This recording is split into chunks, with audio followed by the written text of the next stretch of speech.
C T ರವಿಯವರು ಏನು ಮಾತಾಡ್ತಾರಂತ ಅವ್ರಿಗೆ ಗೊತ್ತಿರಂಗಿಲ್ಲ. ಅವ್ರು ಭಾಳ ಉತ್ಸಾಹದೊಳಗೆ ಏನೇನೋ ಮಾತಾಡೋಕ್ಕೆ ಹೋಗ್ತಾರೆ. ಏನು ಅವ್ರ ಮ್ಯಾಲಿ ನಾಯಕರನ್ನ ಮೆಚ್ಸಕ್ಕೆ ಮಾತಾಡ್ತಾರೋ. ಈ ಸದ್ಯ ಅದರ ಸ್ವಲ್ಪ ವಿರೋಧ ಪಕ್ಷ ನಾಯಕ ಆಗೋ ಸಲ ಸ್ವಲ್ಪ ಮೆಚ್ಸಕ್ಕೆ ಮಾತಾಡ್ತಿರ್ಬೋದು. ವಾಸ್ತವ ಸ್ಥಿತಿಗತಿಗಳೇ ತಿಳ್ಕೊಳ್ಳಾರ್ದ ಮಾತಾಡ್ತಾ ಇದ್ದಾರೆ.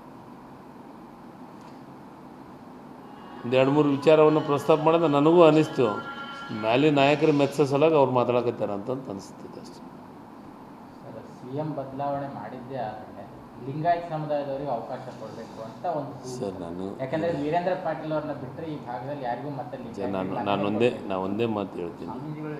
ಸ್ವಾಮೀಜಿಗಳಲ್ಲಿ ಹೇಳಿ, ಇನ್ನೊಬ್ರು ಹೇಳಿ, ಸಿ ಎಮ್ಮು ಉಪಮುಖ್ಯಮಂತ್ರಿಗೆ ನಿರ್ಧಾರ ಮಾಡೋದು ಏನಿದ್ರು ಹೈಕಮಾಂಡು, ನಾವು ಯಾರೂ ಅಲ್ಲ. ಅದನ್ನೆಲ್ಲದೂ ನಿರ್ಧಾರ ಮಾಡೋದು ಹೈಕಮಾಂಡ್. ಅದನ್ನು ಬಿಟ್ಟು ಬೇರೆ ವಿಚಾರ ಹೇಳಿದ್ರೆ ನಾವು ಮಾತಾಡ್ತೀವಿ. ಬೆಂಗಳೂರು ಭಾಗದವರಿಂದ ಈಗ ನಿನ್ನೆ ತಡೋಳ ಶ್ರೀಗಳು ಕೂಡ ಒಂದು ಹೇಳಿಕೆ ಕೊಟ್ಟಿದ್ದಾರೆ. ಒಂದು ವೇಳೆ ಅಪಸ್ವರ ತೆಗೆದಿದ್ದೆ ಆದರೆ ಪ್ರತ್ಯೇಕ ರಾಜ್ಯ ಕೇಳಲಾಗಿದೆ ಕಲ್ಯಾಣ ಕರ್ನಾಟಕ ಎಚ್ಚರಿಕೆ ಕೊಟ್ಟಿದ್ದಾರೆ. ಸರ್ ಯಾರು ತಡೋಳ ಶ್ರೀಗಳು ಎಚ್ಚರಿಕೆ ಇಲ್ಲಿ ಆ ಭಾಗದವರಿಗೆ, ಬೆಂಗಳೂರು ಭಾಗದಲ್ಲಿ. ಸರ್, ಈಗ ನಮಗೆ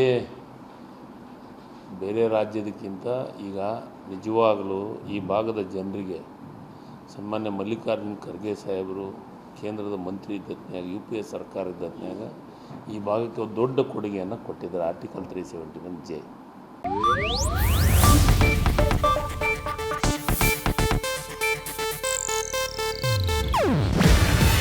ಇದು ಏಷ್ಯಾನೆಟ್ ನ್ಯೂಸ್ ನೆಟ್ವರ್ಕ್ ಪ್ರಸ್ತುತಿ.